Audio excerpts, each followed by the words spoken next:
సకల జీవరాశికి ఆశ్రయమిచ్చే పరమశివుడి పాదపద్మాలకు ప్రణామాలు.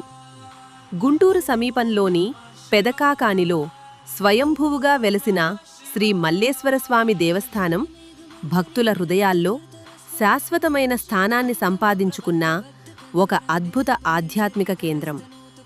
ఇక మనం కాకానిలో వెలసిన శివుని గురించి ఇప్పుడు తెలుసుకుందాం. ఇక్కడ కొలువైయున్న ఆది దంపతులు శ్రీ మల్లికార్జున స్వామి, బ్రహ్మరాంబ అమ్మవార్లు.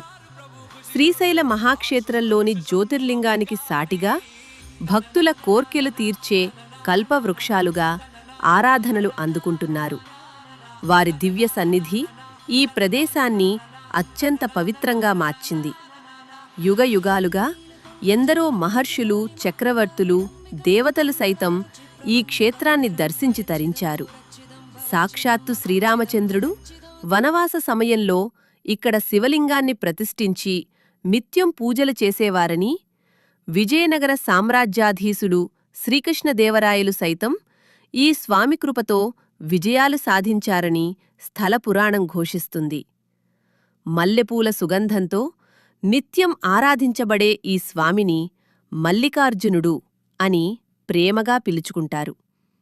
పెదకాకాని మల్లేశ్వరస్వామిని హృదయపూర్వకంగా స్మరించినంత మాత్రాన కష్టాల కారు చీకట్లు తొలగిపోయి జీవితంలో వెలుగులు నిండుతాయని, సకల దుఃఖాలు శాంతించి ఆత్మకు మోక్షం లభిస్తుందని భక్తుల ప్రగాఢ విశ్వాసం.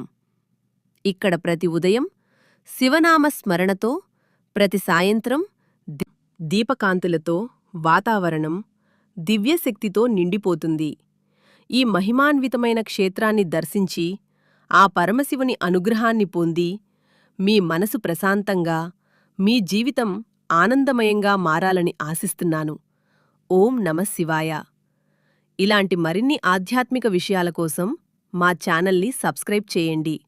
అందరూ ఓం నమః శివాయ అని వ్రాయండి.